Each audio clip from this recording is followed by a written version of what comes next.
رها باشیم و اشتباه کنیم و اگر به کسی جواب پس ندیم، یعنی توی محیطی که خیلی استیبل باشه دچار دپرشن میشه. 40 سالگی دوست داری چجوری تفکر کنی؟ اگر هم راضی نبودی صفر و 6 باید درس بخونی. معمولا اعلام میکنم قبلش وقتی میکنم توی اینستاگرام هم اعلام میکنم. خودت هم میدونی که این کلاس ها همش تکرار مکرره روش فایده مثبت نداره.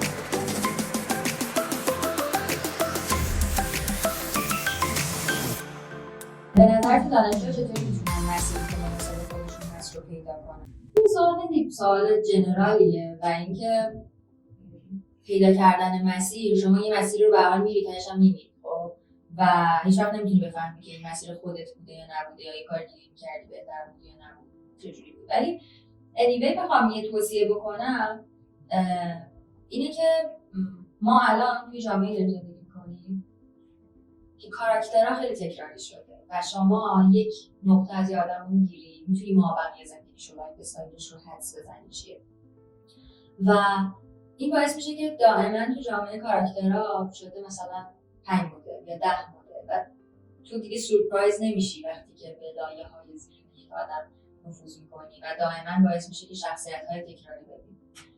اون چیزی که باعث میشه ما مسیرمون رو اصطلاحاً پیدا کنیم یا در مسیر خودمون قرار بگیریم در درجه اول برمیگرده به اینکه چطوری کاراکتر خودمون رو بسازیم و چطوری سعی میکنیم که یک کاراکتر ویژه به این دنیا اضافه کنیم، نه اینکه اصطلاحاً گله‌ای بخوایم کاری رو در جامعه تکرار بکنیم و گله‌وار یک رو انجام بدیم. و آدما وقتی که کاراکتر خودشون میسازن ناخودآگاه مسیر ویژه‌ای هم پیدا میکنن و اصلا مجبورن مسیری رو برن که مناسب کاراکترشون باشه. اگر مسیر متفاوتی میخوان باید کاراکترتون عوض بشه. شما نمیتونین بگین که من میخوام موفق ترین فرض کنیم بیزنسمن ایران باشم، بیزنسمن دنیا باشم، بیزنس وومن باشم، حالا واژه ها رو لحاظ سکسیستیش رو کار ندارم، ولی نمیتونی بگی که من میخوام به اون درجه برسم ولی تمام مهمونی آخر هفته رو میخوام برم یا با همه دوستهای قبلی میخوام معاشرت بکنم. ناخودآگاه وقتی شما یک چیزی رو میخوای باید کاراکتر مناسب اون رو بسازی و اگه بخوای اون کاراکتر رو بسازی خیلی چیزا رو باید از زندگیت اضافه بکنی و خیلی چیزا رو باید از زندگیت حذف کنی و این باعث میشه که آدم‌ها مسیر جدا و مسیر متفاوتی داشته باشن. من بچه‌هایی که میان برام مصاحبه میشن همیشه ازشون یه سوال میپرسم، چون آدم‌ها خیلی حالا منم خودم موافقم این سوالی که خودت رو 10 سال دیگه کجا می‌بینی 20 سال دیگه کجا می‌بینی خیلی سوال کلیشه‌ایه و این سوال مثلا جوابش هم هیچ چیزی ثابت نمی‌کنه. ولی من برای خودم یه سوالی دارم که از بچه‌ها میپرسم معمولاً اینی که الان چجوری تفریح می‌کنی و 40 سالگی دوست داری چجوری تفریح کنی و چی تو ذهنت از تفریح 40 سالگی؟ چون آدم‌ها فکر میکنن که کارشونه که تفریحاتشون رو بسازه، در واقع کاملا برعکسه.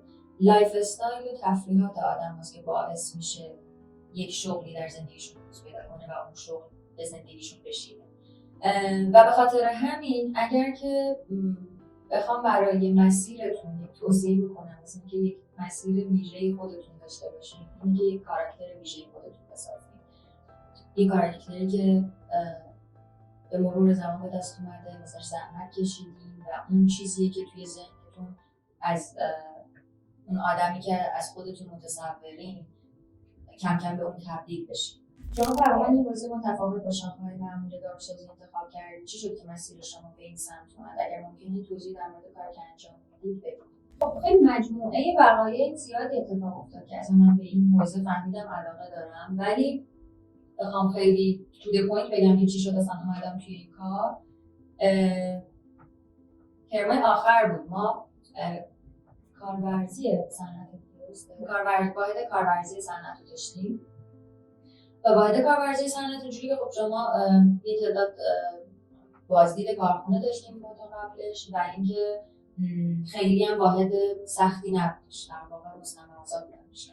منتها ترم ما مسئول درسش عوض شد و اومدن یه سری کلاس اضافه کردن به اینا که باید سر کلاس هم میشستی علاوه بر کارخونه رفتن. استادمون آقای گیلانی من هم به دکتر گیلانی گفتم که آقای من واقعا دیگه نمی‌داشتم مثلا تو این ترم باشم بیام سر کلاس و کارخونه رو اوکی ام دوست دارم خودم ببینم میرم کارخونه رو ولی سر کلاس نمیام، ولی به جاش اینم بهش گفتم که خودت هم میدونی که این کلاس‌ها همش تکرار مکرره و هیچ فایده‌ای واسه بچه‌ها نداره و من واقعا حاضر نیستم بشم بیام سر کلاس. گفت خب راه حل جایگزینت چیه؟ گفتم من میرم کار پیدا میکنم، یه اینترنشیپ پیدا میکنم و به شما گزارش میدم. اگر از اون گزارش راضی بودی هر موقعی خواستی بده، اگرم راضی نبودی صفر بده و 6 ماه درس بده. این ریسکی بود که برداشتم و دیلی بود که باهم کردم. من همینطور تو شرکت‌های دارویی دنبال کار بودم، اینترنشیپ. و خب اون زمان هم مخصوصا خیلی شرکت‌های دارویی کانزرواتیو‌تر بودن، مثلا اینکه بخوان یه پارت تایم بگیرن، اینترن بگیرن و ترجیح میدادن یک نفر فول تایم باشه. همونطور که من میگشتم از یک از دوستان گفتن که یه شرکت هستش تو حوزه مشاوره سرمایه‌گذاری این سبک کار رو انجام میده، میخواد که شاخه داروش رو بندازه و یک داروساز میخواد تو میای کار کنی. و من اینجوری بودم که دیگه اینترنشیپ دیگه میام کار میکنم، 2-3 ماه گزارشم میدم، میرم دنبال مسیری که میخوام. و من وارد اون اینترنشیپ شدم و الان فکر میکنم وارد سال 7م کاریم شدم یا 6م. آره. و کماکان کار رو دارم ادامه میدم، چون بعد از 2-3 ماه فهمیدم که من کار خیلی دوست دارم و تمام مدت چیزی که فکر کردم، مثلا من به اقتصاد علاقه دارم و دوست دارم یک PhD در حوزه اقتصاد و دارو یا یک چیز مربوطه بخونم، اشتباه میکردم و اون چیزی که واقعا دوست دارم بحث فایننسه و بحث خود کورپوریت فایننس و بیزنس هستش و به خاطر همین درگیر کار شدم و اینطوری خیلی اتفاقی به این سمت اومد. الگو و شخصیت موثر در مورد اکتیویتی کارتون رو بهمون معرفی کنید. و من از همون روز اول کارم رو با آقای محمدی شروع کردم که اون زمان پارت تایم نیروی شرکت بودم. بعدش که خب بحث ادامه کار شد، مشارکتمون رو با هم شروع کردیم تو حوزه دارو و همواره ازشون یاد گرفتم، همواره هم قدردان زحماتشون هستم و هر حال من انگار تو این حوزه یه دوره دیگه عملاً تحصیل کردم توی رشته کاملا متفاوت و همه اینا رو هم ایشون به من یاد دادن. خیلی میتونن در کنار شما هم کار کنن و دوره‌های کارآموزی بگذرونن. من هر سال یه تعدادی کارآموز میگیرم، خوشحال میشم که بیان هم کار کنیم. معمولا اعلام میکنم قبلش وقتی که میخوام توی اینستاگرام هم معمولا اعلام میکنم، ولی به صورت کلی هم در طول سال میتونید رزومتون برام ایمیل کنید. حالا نمیدونم ایمیل رو دوستان میتونن در اختیارتون بذارن. n.akhoundi@sanmanadvisor.com هستش. خوشحال میشیم که باهاتون کار کنیم و این تجربه رو شما هم داشته باشین، چون ممکنه به این نتیجه برسید که شما هم دوست دارید. اومده به شرایط کشور هست، خیلی از دانشجوها به فکر مهاجرت هستن. شما به ادامه تحصیل یا مهاجرت فکر نمی‌کنید؟ خب طبعا این زمانی مطمئن بودم که از ایران میرم و خیلی قاطع بودم واسه از ایران رفتن زمانی که دانشجو بودم. ولی خب به مرور زمان درگیر کار شدم و وقتی که درگیر کار شدم به این نتیجه رسیدم که من دیگه حاضر نیستم حتی یک روزم پام بزنم توی دانشگاه و درس بخونم و احساس می‌کردم که هر چقدر درس خوندم کاملا وقتم رو تلف کردم.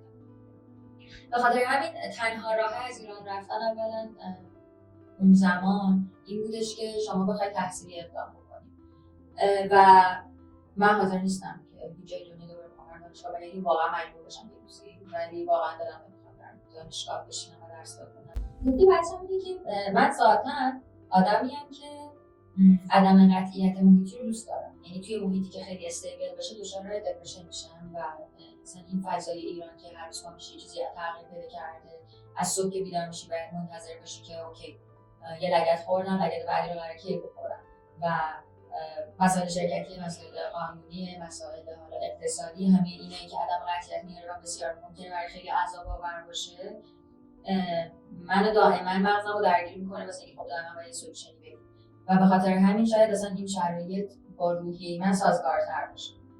نکته بعدی برای بچه‌ها که به ادامه تحصیل فکر میکنن، یعنی مرددن، خب ببینین طبعا که موندن یک سری مزایا و معایبی داره و رفتن یک سری مزایا و معایب دیگه قرار داشته باشه و اینطوری نیستش که هیچ خوب مطلق و هیچ بد مطلق باشه. هر کسی باید با توجه به شرایط خودش و علاقه خودش انتخاب کنه. اما نکته که هست اینه که من مثلا میبینم بچه‌هایی رو که اینجا اصلا فضاشون اینه که خب حالا یه زور بخوابن، نمیدونم حالا یه کاری هم شد انجام بدن، نمیدونم و اغلبا مثلا خودشون درگیر یه سری کارایی میکنن که دوست دارن که زود بازده باشه، یه مثلا پولی سریع بیاد ولی خب خیلی زحمت زیادی نکشن. و از اون طرف خب میگن که آره ایران اینجوریه، ایران اونجوریه و باید رفت. بعد که میبینی این آدما میرن، شبانه روز داره اونجا کار میکنه و داره بسیار بسیار واسه حفظ حداقل جایگاهش تلاش میکنه. من اینجوریم که بگم اگر همون تلاشی که اون طرف بچه‌ها میکنن و خودشون رو یعنی واقعا تحت فشار زیاد قرار میدن واسه اینکه یک حداقل هایی رو بتونن داشته باشن و به هر حال مثلا میتونه مثال آمریکا جاب سکیوریتی که ایران ما داریم رو اونجا نداره هیچ کسی و طبعا که آدم‌ها مجبورن بیشتر تلاش بکنن واسه اینکه اون شغل خودشون رو حفظ بکنن. همچنین که اگه اونجا این همه تلاش بکنین و خود اینجا هم تلاش بکنین یه جایی میرسین. پیشرفته هستش. این شکلی نیستش که همه چیز بلاک باشه. و به خاطر همین میگم همه شرایط رو با هم بزنید و به این فکر کنید که اگر واقعا قراره که این طرف آتا انرژی بذارین واسه اینکه مهاجرت بکنید و اونجا به یک جایگاهی برسین، اگه همون آتا انرژی رو اینجا بذارید چه اتفاقی میفته؟ و اگر دیدین واقعا اون طرف اون آتا انرژی سبب میشه که شما همه شرایط زندگیتون بهتر بشه و همه اون چیزهایی که میخواین برسین، اوکی بذارین و مهاجرت کنید.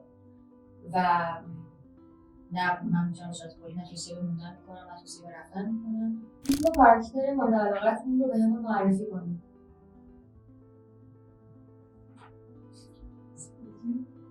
من نکته که هست وقتی فیلم میبینم و خیلی جذب فیلم میشم خیلی درگیر کاراکترهای فیلم نمیشم، بیشتر درگیر مغز یعنی مسیر مغزی نویسنده و کارگردان میشم.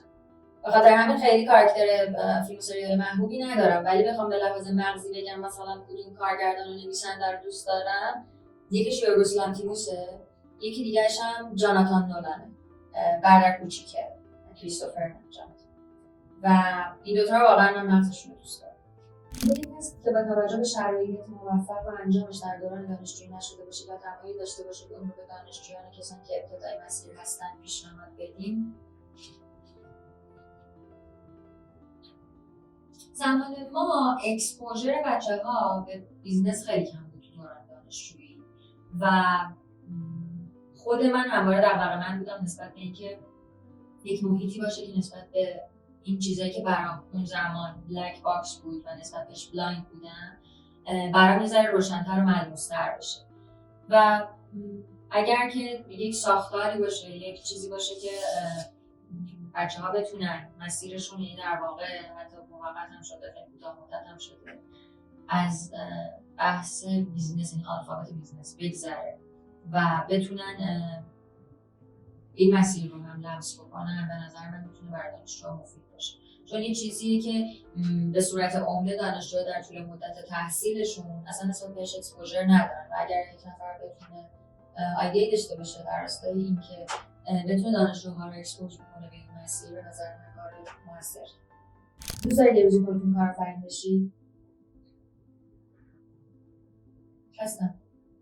ولی طبعا که دوست دارم رشد بکنم و این کار توسعه بدم و پلتفرم کاری رو برای افراد بیشتری فراهم کنم. این جمله از کوله پشتی دوران دانشجویی به عنوان پند آخر ما رو مهمون کنید. من خیلی آدم از این پند و نصیحت و چیزا نیستم و منظور تو رها باشید و اشتباه کنید، اگر به کسی جواب پس ندید. اینا رو به عنوان تجربه میدم، صرفا به عنوان کسی که چند سال شاید ازتون جلوتره یا واسه که صرفا سن. برای هیچ کس خیلی خودتون توضیح ندید و کارتون توضیح ندید، صرفا انجام بدید و اگر اشتباه شد جمعیت ندید. در کل مسیر زندگیتون ما برای یک حالا ماکسیموم 60 سال 70 سال که عددی عمر بکنید و این اتفاقاتی که این نقطه زندگیتون میفته واقعا وزن زیادی نداره، در حالی که خیلی اثر عمیقی روی شخصیت شما میتونه داشته باشه، خودش از منظر اتفاق وزن زیادی در طول زندگیتون نداره. برای همین آزادانه تجربه کنید همه چیز رو. خوشحال شدم که راهنماییتون بودم و این سوالا رو جواب دادم. امیدوارم که به درد کسی بخوره. مرسی.